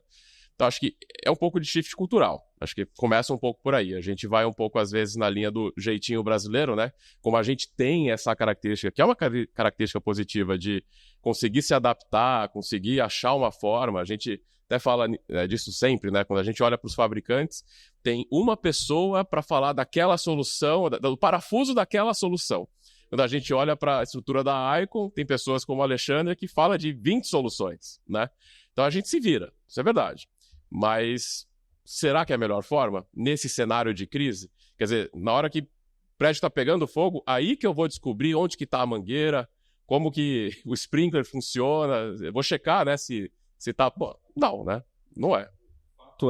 O jeitinho brasileiro está documentado, né? Eu tenho o meu mapa de processo da cadeia de valor da companhia, né? Documentado e na cabeça, né? Porque não adianta também na hora da crise falar, pega o manual lá. Não. Vamos ver, agora o que tem que fazer? Experiência, né? Mas eu falo assim, ô piloto, o avião tá caindo. Deixa eu olhar aqui no manual aqui para você.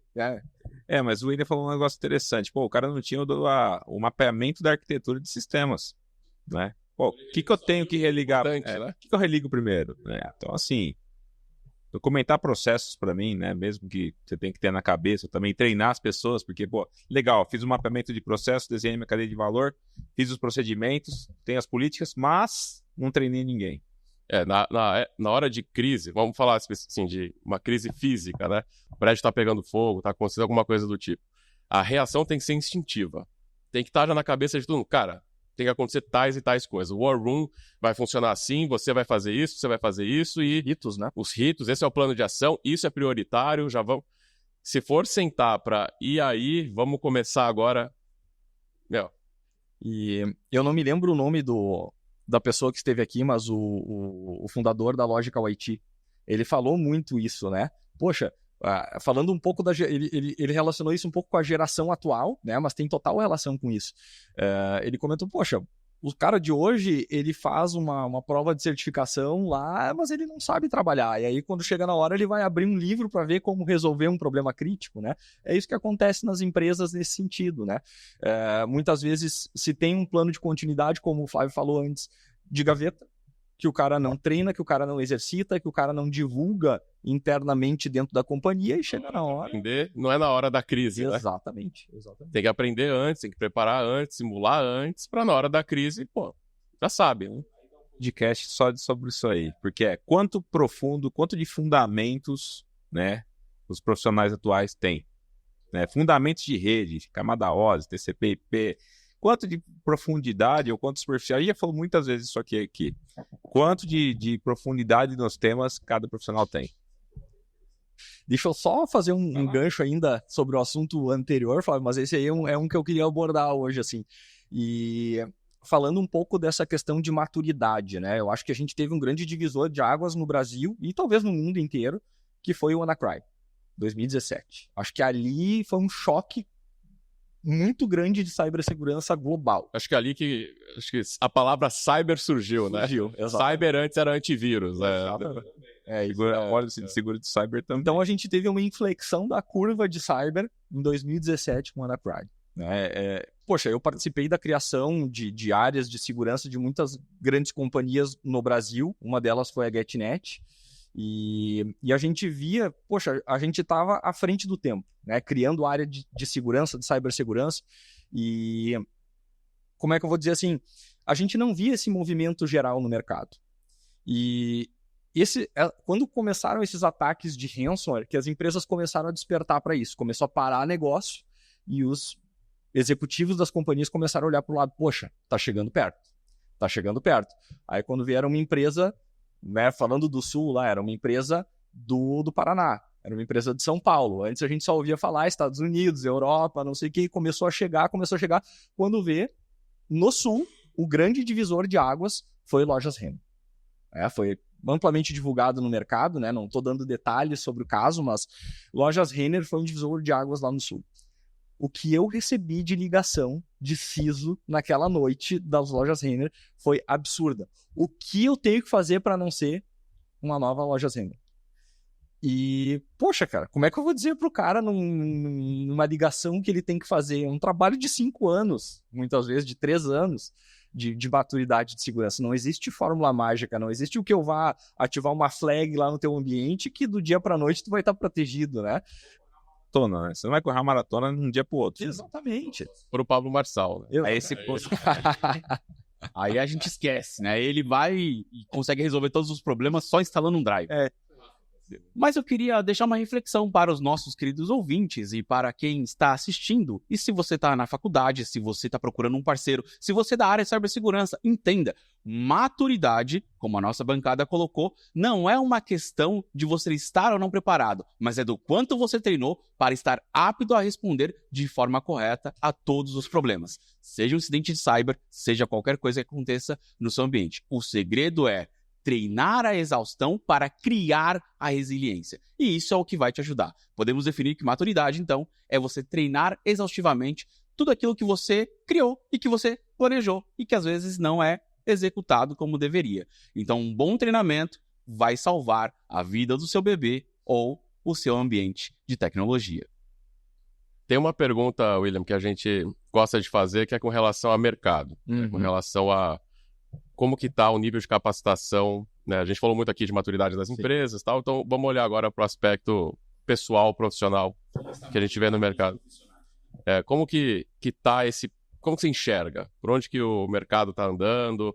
A gente fala muito aqui, né, como aconselhamento para o pessoal que está entrando no mercado, de não cair nessa falácia de ser muito superficial, né, a gente brinca aqui, né, ver 3 vídeos no YouTube sobre educação financeira e vira analista financeiro, vira especialista em investimentos, né, AAA. Então, assim, não é esse caminho, a gente sabe, mas como que você tem enxergado aí a capacitação dos profissionais no mercado? Perfeito. Eu vejo de forma preocupante, tá? Até, enfim, compartilho de algumas das reflexões ali, até do do coordenador da Braskem, que veio aqui falar com vocês, que a gente tem talvez um gap de geração muito grande, né? É uma geração que a gente tem visto aí engajada com causas sociais, é uma geração mais questionadora, né? Nós somos eternos inconformados por estarmos aqui nessa posição, né, trabalhando com tecnologia, a gente é muito inconformado e muito questionador.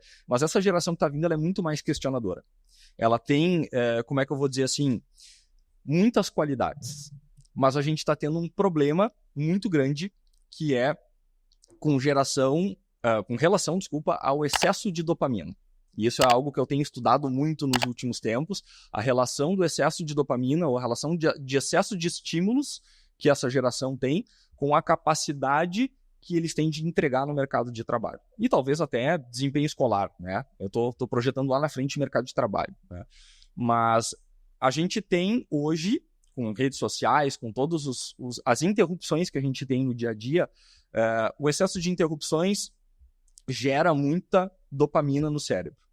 E o excesso de dopamina, do jeito que a gente tem experimentado, tem um estudo muito interessante da Universidade da Pensilvânia, que diz que o excesso de dopamina...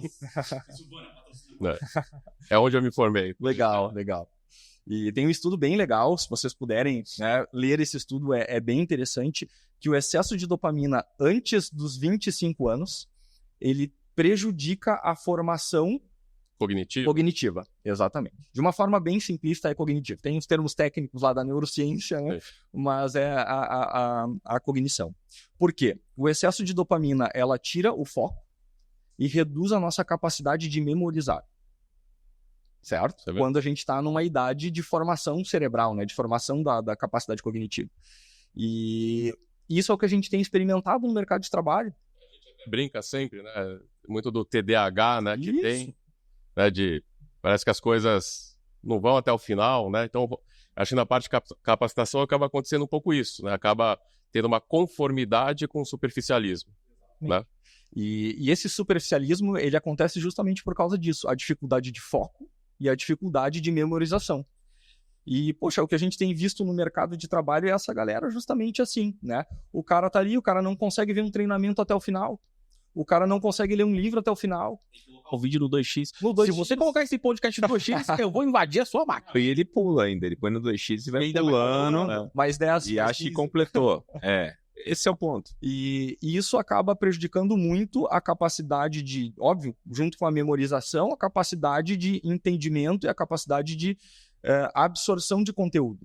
E aí, quando chega lá numa resolução de problemas, isso prejudica muito. Eu queria chegar nisso. Lá no final, a capacidade cognitiva está completamente relacionada com a capacidade de correlação das coisas e resolução de problemas. Uma coisa é informação. Exato. Outra coisa é conhecimento. É conhecimento. Né? Isso aí. Eu acho que é aqui que a gente tem um divisor de águas. Exatamente. Talvez aqui mais proeminente na geração atual. Exato. Posso fazer uma citação sobre essa sua frase? A inteligência ficou cega de tanta informação. É uma música aí, não lembro de quem, mas muito obrigado por esse momento. É isso aí. Não. Ficou cega de tanta informação. Informou Alexandre. Mas uma coisa que às vezes eu faço, e assim, eu tenho às vezes essa dificuldade. Por quê? Eu tenho um perfil de pessoa que gosta de resolver problemas, amo resolver problemas, mas eu tenho um outro defeito que é ser generalista. E por ser generalista, eu quero saber de tudo, sobre tudo, mas não consigo me especializar em nada. Sim. Essa é uma dificuldade real do Alexandre. E não tenho vergonha de dizer que às vezes eu faço uma prova de certificação 2 vezes. Porque na primeira eu não passei. Às vezes ela é em inglês, e eu tenho dificuldade com inglês. Apesar de me relacionar e falar com o fabricante, de fazer call técnico em inglês, às vezes na hora da prova você fica, receoso e acontece. A minha receita para lidar com isso é: eu faço o curso básico de 3, 4 diferentes instituições. Aí você fala assim, esse cara é meio, tem um parafuso a menos. Não, porque para mim sempre há um jeito de você aprender algo que você já sabe de uma forma diferente. Se você já aprendeu, existe uma outra forma de aprender esse mesmo conteúdo. E quando você consegue entender os dois, aí você gera o que o Thiago estava falando. Conhecimento. O que eu vejo muito e que está em falta nas pessoas principalmente a geração mais nova, ela enxerga o objetivo, ela questiona o caminho, mas não trilha a sabedoria de como executar esse caminho para chegar nos gaps que ela quer. Porque ela não entende como as coisas funcionam. Não, ela tem uma dificuldade, como tudo é dopamina, de entender o processo. O que para mim é fundamental. Por isso que eu faço, mais de uma vez, curso básico, várias vezes, de vários assuntos diferentes. Porque se eu conseguir entender, pelo menos, como aquilo funciona, na hora de resolver um problema, de lidar com uma questão, eu vou lidar de forma muito mais fácil. Porque eu tenho a capacidade de entender como aquilo funciona. E é isso que eu acho que gera o conhecimento nas pessoas. Uma coisa é você decorar um discurso e repeti-lo, que é o que a gente aprende na escola. Outra coisa é você entender o porquê que existe esse discurso. E a correlação com tudo, né? Com tudo que te cerca. Pensando nisso, Thiago, você que é um cara estudado, você tem quantas formações? Acho que 10 agora? É isso? Ele fez faculdade da Pensilvânia, depois fez MBA em Londres, e Inglaterra, e sei lá o quê, e Paraná, e não sei o quê. Você que é um cara super gabaritado. Meu CIO, gente, me respeita. Você que é um cara super, hiper, mega gabaritado. Como é que a gente pode, talvez, vamos dizer, ajudar nesse quesito de trazer esta maturidade, né, para os nossos quadros, para os nossos parceiros, para as nossas relações? Como é que eu faço para ajudar as pessoas a se tornar mais maduras no quesito de conhecimento, né? Porque no final do dia, esse conhecimento vai gerar uma confiança na pessoa, que vai gerar uma confiança na relação, que vai gerar parcerias.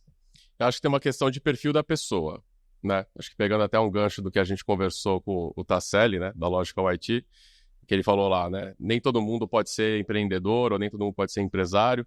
Eu acho que, olhando para o cenário atual do mundo, acho que tem alguns predicados que a pessoa precisa ter para ser impactada por essa mudança. Primeiro, as empresas, e acho que muitas fazem isso, a gente faz, eu tenho certeza que a NGX também faz, de capacitação, né? Tanto interna, criar um ambiente propício à disseminação de conhecimento, para você conseguir trazer as pessoas que estão interessadas em se aprofundar em algum tema, aquele ponto de inflexão do que a gente sempre fala aqui do efeito Dunning-Kruger, né? O cara começar a perceber que fala, opa, peraí, porque eu fiz 3 cursos, ou porque eu tirei 3 certificações do que for, aí, ISACA, IBSEC, qualquer coisa, ou porque eu assisto no YouTube lá um cara X, eu não sou especialista no assunto. Eu tenho um entendimento básico do assunto. Mas essa é a máxima que eu sempre percebo por aí, né? A pessoa aborda um assunto, vê 3 coisas, já quer degladiar com alguém que tem 20, 30 anos de experiência naquela área, né? Então, e assim, eu não tenho eu tenho uma formação na área financeira, na área econômica, mas eu não sou economista de prática, nem trabalho na área de investimentos. Então, eu consigo ter essa noção, quando eu sento com alguém que é da área, eu falo, pô, peraí, né? O cara conhece muito mais. Eu não tenho o que oferecer aqui. Então, é a posição passiva de ouvir, né? E tentar aprender com o cara o máximo. Eu vejo muitas vezes, e aí acho que não só na geração nova, vamos também aliviar um pouco para os caras, acho que isso é uma máxima, porque a dopamina, ou essa cultura do imediatismo, essa cultura do ver vídeos de 7, 15 segundos e, né, essa coisa frenética, está impactando até quem tem 60, 65 anos de idade. Estou cansado de ver gente na rua com o celular no TikTok ou no Instagram Reels, aí vendo, né? E tá ali, fixado. Então, é uma realidade nossa, hoje, da vida moderna. Eu acho que a gente tem como papel, dentro das empresas, tentar fazer essa inflexão com as pessoas. De falar, cara, calma. Não é para amanhã. Você não vai ser especialista sênior, mega blaster amanhã. É um processo. Assim como tudo, né? Processo de contingência, tudo nas empresas. É um processo. Leva 5 anos para você preparar uma empresa para estar apta. É a mesma coisa que o profissional, né? Acho que tem aquela... O pessoal brinca às vezes, né? O cara acabou de se formar, já quer ser gerente, quer ter carro da empresa e um computador e, sei lá, cartão corporativo. Calma, né? As coisas não são assim. Apesar do que as redes sociais às vezes pregam. E, claro, talvez se você virar o influencer número 1 de alguma coisa, você pode ficar rico amanhã. Mas isso é o outlier, né? Isso é um Messi para 50 mil jogadores de futebol que não chegam lá, né? É um Lewis Hamilton para um monte. A mesma coisa vale para o mercado corporativo. É uma construção, né, dia a dia. Ter paciência, ter calma, ter foco, realmente se especializar naquilo que você quer, ter profundidade e ir agregando. Acho que uma máxima dos MBAs aí que o Argino comentou, que me fez pensar foi isso. Se você tem um ponto que você é muito bom, se especialize nisso. treine isso. Então, pegar o exemplo do Alexandre. Ele é muito bom tecnicamente. Então, fique melhor. Pegue este item, esta característica sua e aperfeiçoe ao máximo. Então, o Messi, o cara é bom em fazer gol e driblar. Cara, não precisa treinar a ser goleiro, não precisa, né? Não precisa se preocupar com as outras coisas. Só tenha um nível mínimo no resto, né? Então, se você é o cara mais especialista nisso, conheça também um pouco daquilo, né? Do SQL, um pouquinho de redes, um pouquinho disso, porque você vai ter um perfil especializado, você vai poder falar com propriedade de alguma coisa muito significativa para alguém, mas você tem um conhecimento que não é só vertical. Você conhece um pouco as laterais daquilo também, né? Esse é o aconselhamento que eu dou para a galera que está começando. Você quer ter valor dentro de uma empresa? Seja especializado em algo e vá agregando coisas correlatas para você conseguir subir. E se eu puder complementar, acho que esse é um ponto muito importante que você comentou, né, Thiago, de hard skill, né? E a gente tem também no mercado uma necessidade muito grande de soft skills. Então, o que eu vejo hoje de diferencial, e até se eu puder dar uma dica aí para essa galera que está entrando no mercado de trabalho, são 3 itens, tá? Comunicação, iniciativa e não dosar esforço. Calma. Vamos parar para fazer esta reflexão da forma como devida. Repetido? Repete, por favor. Jovem mancebo, você que está na faculdade, você que está se formando agora, você que acabou de conseguir a sua vaga de estágio, preste atenção que aqui o poder é conhecimento e conhecimento é poder. Repete isso pra gente, porque isso aqui vai virar um corte que a gente vai botar em todas as plataformas do mundo, inclusive em vídeos curtos do TikTok. A edição tá anotando, põe na tela. Então, Quais são as 3 características de soft skill que a galera precisa para se dar bem na vida? Comunicação, iniciativa e não dosar esforço. Agora eu vou explicar cada uma delas de uma forma detalhada. A gente vê, às vezes, algumas pessoas que realmente, né, por mais que sejam de uma geração ou de outra, que se especializam em algo, que ele tenta se tornar o melhor em algo específico. Mas esse cara não tem poder de comunicação nenhum. É aquele cara introspectivo, que não exercita, que tem vergonha de apresentar, tem vergonha de falar com o cliente. Esse cara ele tem uma dificuldade grande de prosperar. Porque ele não consegue, não digo nem se vender, não é uma questão de ser marqueteiro ou não, mas ele não consegue se expor, ele não consegue criar uma relevância para a pessoa dele profissional. Que limita o quanto ele pode agregar de valor dentro da empresa. Exato. Porque uma hora vai precisar documentar, falar e isso vai estar limitado. É isso aí. E até perante clientes, né, clientes internos da empresa, quando é um cliente final, ou clientes quando a gente é prestador de serviços, né? É aquele cara que ele fica um pouco mais restrito. Bom, segundo item é iniciativa. O que eu vejo muito é as pessoas esperando as coisas acontecerem para reagir, né? E foi uma forma que eu sempre prosperei nas empresas por onde eu passei, que foi se apropriar de lacunas. A gente chega nas empresas e sempre tem alguma coisa para melhorar. Sempre tem. Ou alguma coisa que não é feita, que pode ser feita para melhorar o produto da empresa. E, poxa, às vezes as pessoas elas ficam sentadas reclamando. Ah, essa empresa aqui não faz isso. Ah, porque ninguém faz isso aqui. Ah, porque tem isso aqui que não funciona. Poxa, por que não inverter a lógica disso, né? O que eu posso fazer para que isso funcione ou para que isso melhore? Então, é algo que eu sempre fiz. Se apropria daquela lacuna, se apropria daquilo que não está sendo feito ou que está sendo mal feito e, cara, resolve aquilo. Faz uma entrega, nem que seja uma pequena entrega.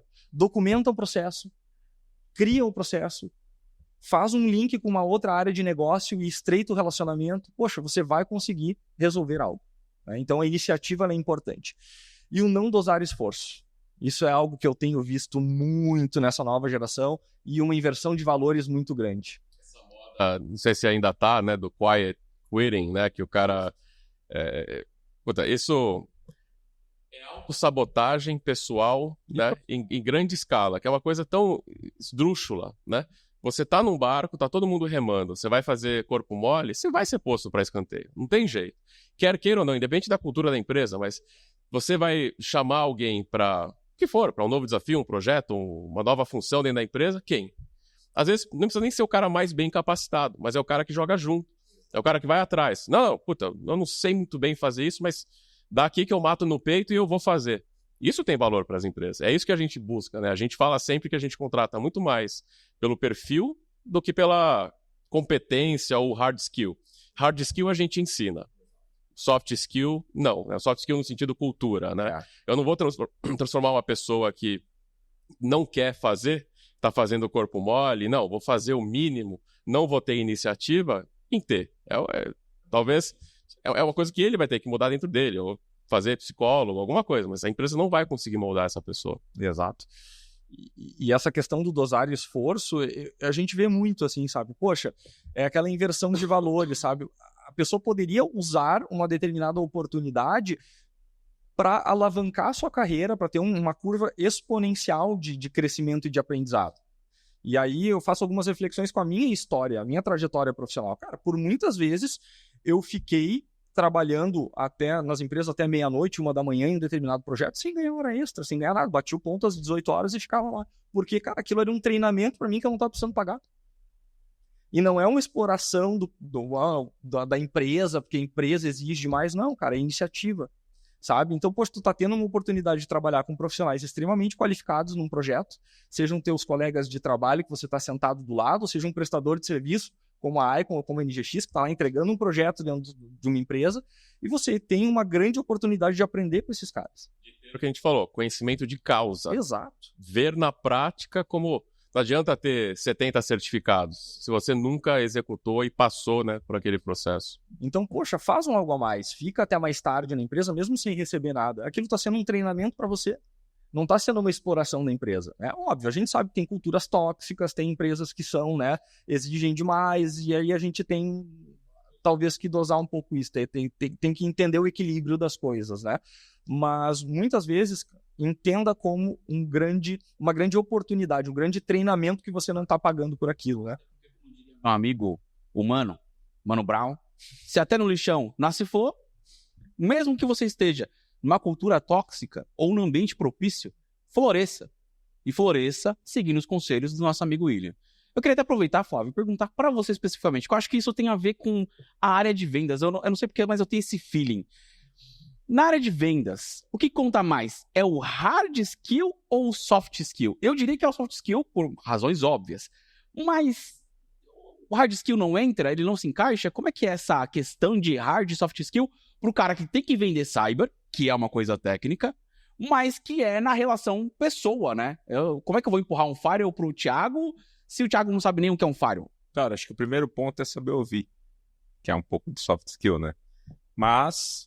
ter o hard skill e saber o que você está vendendo ali é fundamental, né? Senão você não consegue segurar nenhuma discussão ou qualquer questionamento. Então, se aprofundar no que você está vendendo e ouvir o que o cliente precisa, são os 2 pontos aí, né? Pegando essa questão toda, tem 3 coisas que eu prego sempre. Persistência, né? Tem que começar as coisas primeiro, né? Obviamente, né? Se não começar nada, você nunca vai alcançar o que você está buscando. Segundo... Calma. João Kleber de novo. Vamos lá.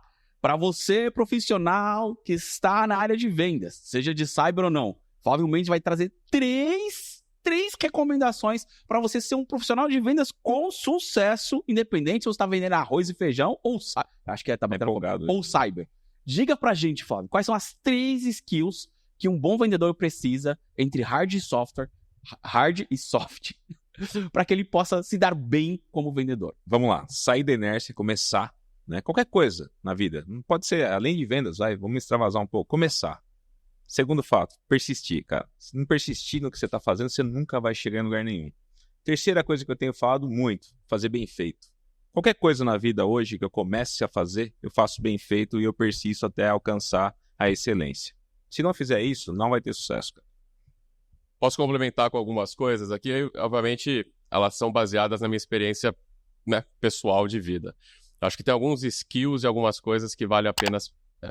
a gente nunca fala, né? A gente vai um pouco sempre na ponta final, mas acho que tem aqui no back-end algumas coisas que são importantes. Aprender a ter time management, que é um pouco que o William comentou. Brincadeira que você fez dos cursos, né? Mas nos últimos anos eu consegui fazer 2 MBAs em 2 países diferentes. A gente tocou várias coisas na Icon. Quer dizer, time management, conseguir controlar os segundos do seu dia, porque faz a diferença. Cada segundo, cada minuto que você desperdiça no dia pode não fazer diferença. Mas pensa no agregado. Que é o que você falou. Você trabalhava mais horas, você ficava até tarde. Num dia não faz diferença. Mas e no agregado? E ao longo de 10, 20 anos de trabalho? Você trabalhou 40. enquanto os outros trabalharam 10, porque o cara estica o almoço, porque o cara, quando está trabalhando, se distrai com N e outras coisas.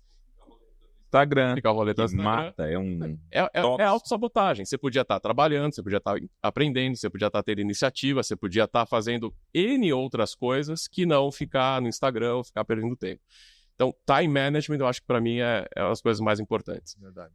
Ter uma rede de apoio, porque ninguém faz nada sozinho. Então, isso vale para a sua vida pessoal e para a sua vida profissional. Você tem que ter dentro de casa, o que quer que seja para você isso, seus pais, né, marido, esposa, o que for, te apoiando.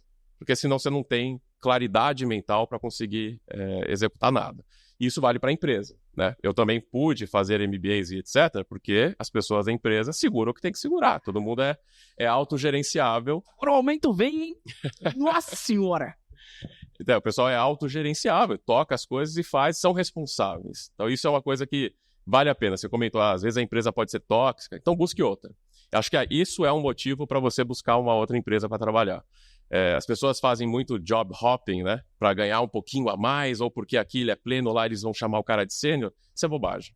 Até porque o bom profissional dentro da empresa é o cara que entrega. Não me interessa se ele tem um label de pleno, de sênior. Tá cheio de cara na Icon que é estagiário ou entrou ontem. Porra, tá entregando. É isso que importa. É isso que eu quero ver num profissional dentro da equipe. É esse cara que a gente vai, né, como liderança da empresa, abraçar e falar, cara, vem junto. Para os próximos desafios, eu vou contar com você. Então, você também pode contar com a Icon, né? Acho que esse é um ponto importante que às vezes a gente acaba esquecendo, né? A gente não é solitário no mundo. E acho que o terceiro e último é esse mix de soft skill e hard skill. Eu sempre fui um cara muito do hard skill, né? Eu me formei na cidade da Pensilvânia em economia, com matemática, especialização em matemática e ciência política. Todos os cursos na vida praticamente que eu fiz eram cursos de hard skill. Controladoria avançada, finanças não sei o quê, tudo coisa que ia na linha do hard skill. Quando eu entrei no MBA de Columbia e na London Business School, era isso que eu tinha na cabeça. Vou fazer tudo aqui de finanças, de contabilidade, não sei o quê. E aí, num dado momento, me deu um estalo. Eu falei, cara, pera, no que eu faço hoje na Icon, eu não vou, e nem a Icon vai se beneficiar de eu saber mais finanças. Não que eu saiba muito, mas o que vai mudar? Nada. Vai mudar literalmente nada. Mas vai mudar se eu fizer o aperfeiçoamento naquilo que não é tão forte em mim, que é algumas coisas de soft skill. Então, vou fazer só curso de estratégia e liderança. Então, toda a minha especialização nos 2 MBAs foi só estratégia e liderança. Estratégia de posicionamento de mercado, estratégia de estruturação do negócio, enfim, tudo que vocês podem imaginar. Fantástico. E liderança, às vezes, de autoconhecimento, de você entender, né, suas deficiências e tal. Então, eu diria hoje, para quem quer, pensando no longo prazo, em termos de carreira, eu acho que o grande trunfo é você ter aquele skill que não é tão necessário para o que você faz. Então, se você é um cara especializado tecnicamente em alguma coisa, desenvolva, que é o que eu falei anteriormente, desenvolva um pouco dos seus soft skills. O cara que é extremamente técnico numa ferramenta, mas ainda assim é um bom líder, é um bom comunicador, é um cara que joga junto com a equipe, eu quero esse cara. Do outro lado, de vendas, o cara que é, claro, vendas, soft skill, o cara tem que ter isso aflorado, óbvio, mas todo vendedor então precisa. Agora, se o cara é um vendedor que tem elementos de hard skill no processo de vendas dele, esse é o melhor vendedor. Pode ser o cara que desde é mais técnico, né, consegue discutir mais do que a página 2 com o cliente, não fica tão dependente da área técnica, mas hard skill no sentido do soft skill. É o cara que pensa estrategicamente, peraí, né? Deixa eu entender o que o cliente está falando, o que ele está demandando, como que eu posso apresentar essa informação para ele, ou até, vamos fazer um almoço, um jantar aqui, como que vai ser a dinâmica disso? Como que eu vou fazer as pessoas se sentirem melhor nesse ambiente? Quem que vai sentar do lado do William? O William gosta do Inter, do Grêmio. Vou pôr o outro cara do lado. Com isso, pelo amor de Deus. O cara que pensa estrategicamente. Uma comparação perigosa. Perigo, né? No extremo oposto. Se o cara é só soft skill, esse cara é expansivo, ele é extrovertido, ele é super...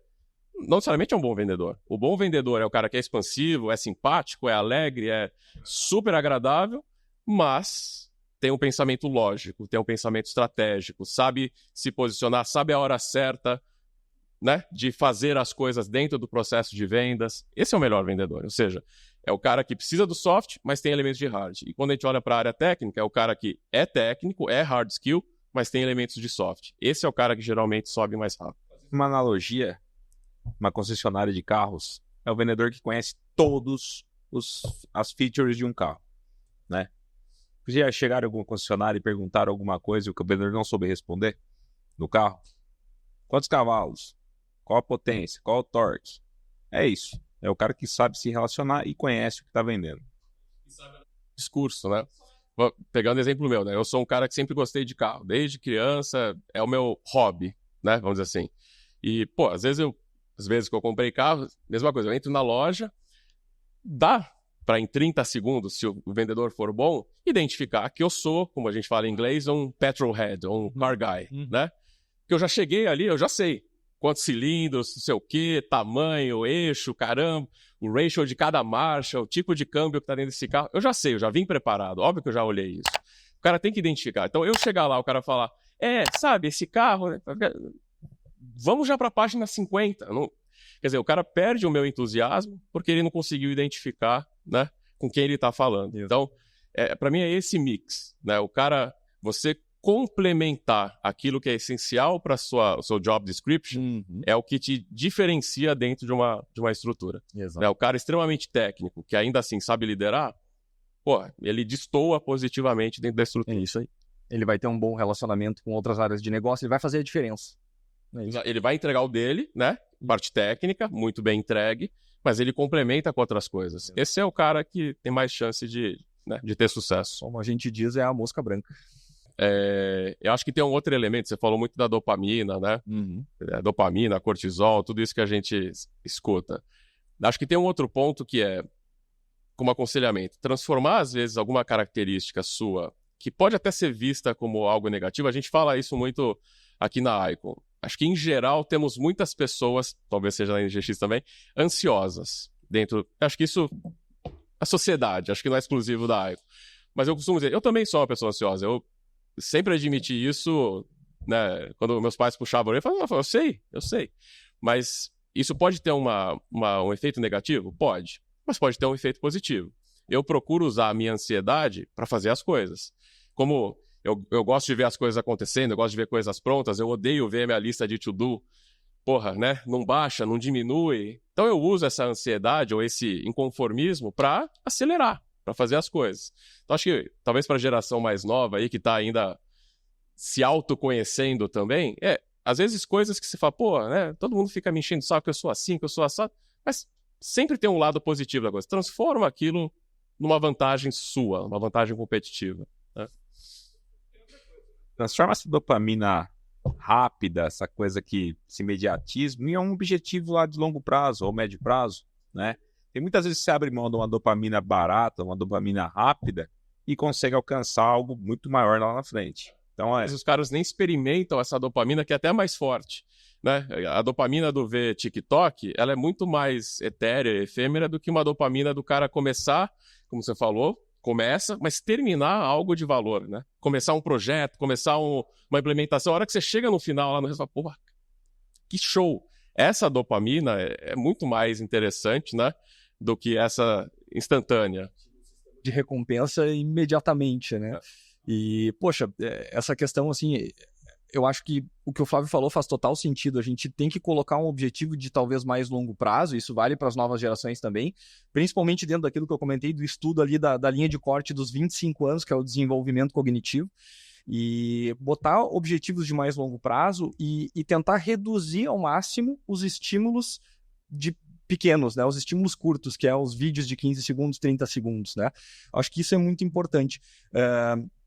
Isso a gente vê muito no mercado, a gente vê... Esses dias mesmo eu estava vendo um jovem, uma criança de um casal de amigos, a TV ligada, ele estava vendo um vídeo no YouTube na TV, o tablet e o celular jogando. O tablet com outro vídeo e o celular. Cara, que isso, né? Então, assim, faz parte também de um processo de educação dos pais. Eu acho que um processo de limitação, né? Desses estímulos, isso é exatamente de moderação, acho que é a palavra mais correta, por parte dos pais. Poxa, deixar uma criança de 6 anos, 8 anos, com 3 estímulos ao mesmo tempo, poxa, cara, o que vai acontecer com a química do cérebro dessa criança quando ele chegar na adolescência? Cara, ansiedade vai ser o mínimo, né? Ansiedade é o mínimo. Com certeza. E relembrar que, assim, tudo que vale a pena dá trabalho, né? Costumo dizer sempre assim, tudo. Uma boa amizade, um casamento feliz, filhos bem educados e amorosos, crescer no emprego, aprender. Tudo requer esforço. Você quer ter um casamento feliz? Você tem que se dedicar. Você tem que, né, fazer esforço. Você tem que corrigir suas falhas, pedir desculpa, agradar. Requer energia. Cuidar dos filhos, aprender, crescer na carreira. Então, esse imediatismo que a gente vê muito, e não é só da geração mais nova, acho que se aplica às pessoas de cabelo branco ou sem cabelo também, de imediatismo, de querer as coisas para ontem e essa... Acho que você pode ter uma insatisfação, vamos dizer assim, para querer mais. Uhum. Acho que isso, todos aqui temos isso. Mas o imediatismo em excesso, né, quantas pessoas vocês conhecem que começaram uma faculdade, pararam, começaram outra, pararam. Eu comecei a fazer economia, não gostei. Eu fui fazer gastronomia, não gostei. Ou emprego, né? O cara entra no emprego, não é bem isso que eu quero. Aí tenta outra coisa, não é bem isso. Aí, o cara tá com 28, 30, 35 anos e ainda não fez nada, né? Então não é só começar, né? Tem que começar e persistir. Tolerância à frustração, né? Também. A gente não vai prosperar sempre em todas as pequenas etapas de uma faculdade, de uma universidade, de uma pós-graduação. Poxa, a gente tem etapas para superar, tem coisas que a gente vai ter que dedicar mais esforço, menos esforço, e a gente vai ter que ser tolerante à frustração no momento. Termine. Acho que esse é um conselho que eu também daria. Exato. Mesmo que você esteja numa faculdade que não pelo menos a minha opinião, tá? Eu sei que aí pode ser meio polêmico. Termine. Você pode até fazer outra depois. Falar, olha, realmente não é gastronomia que eu quero. Mas você começou, cara? Termina. Se você, claro, você tá no primeira semana da faculdade, não precisa até o final. Mas, você já tá. Eu vejo gente no segundo, terceiro ano, mas, vou começar outro. Cara, 2 anos, né? termina, vai até o final. Às vezes você muda de ideia. O ser humano, ele é mutável, ele é flexível. Às vezes chega no final e fala, opa, peraí, né? Talvez gastronomia não, mas ser dono de um restaurante ou trabalhar numa... Sei, você começa a exercitar outras opções, né? Começar e não terminar não te leva a lugar nenhum. Você fica só patinando no mesmo lugar e não faz nada. Entendi.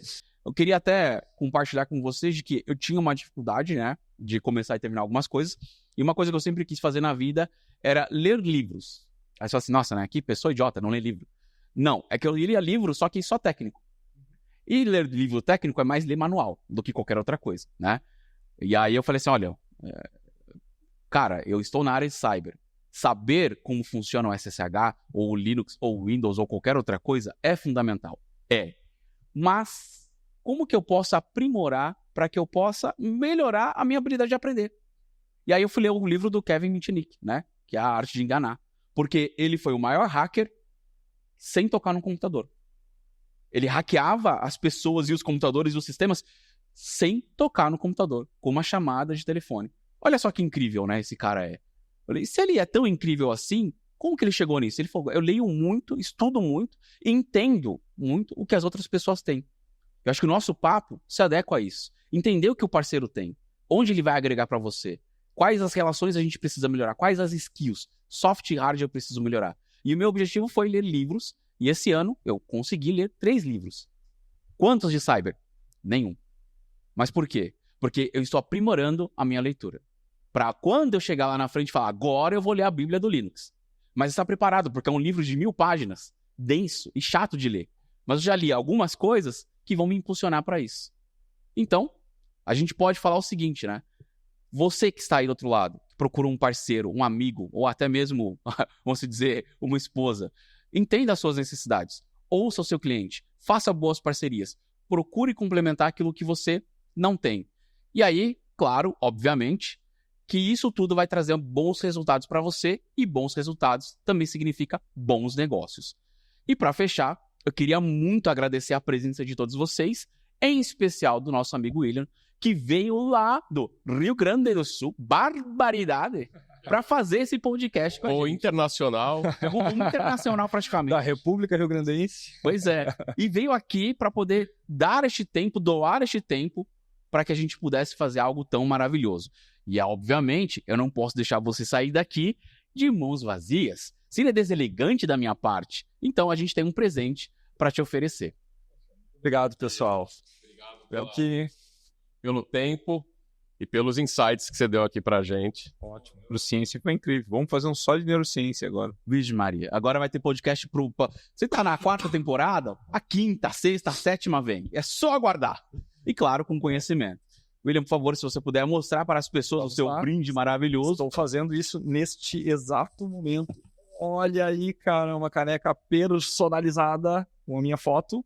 Que legal, muito obrigado. Me senti lisonjeado. A gente que agradece muito a sua presença e, claro, de ter trago essa luz para o nosso podcast. Perfeito. E um cofrinho aqui para juntar dinheiro para a próxima viagem internacional.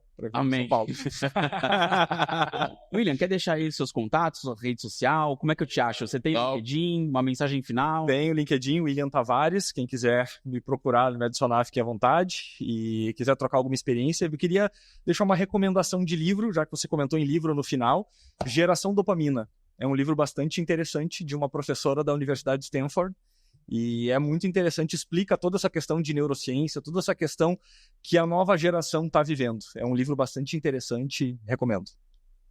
Perfeito. Muito obrigado pela sua recomendação. Vamos procurar a Amazon.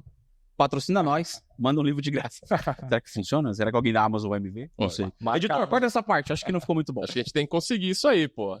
Claro, né? Agradecer ao Flávio Mendes mais uma vez. Flávio, quer deixar um recado pro pessoal? Acho que o LinkedIn não precisa, né? Não. Acho que a gente está conhecido.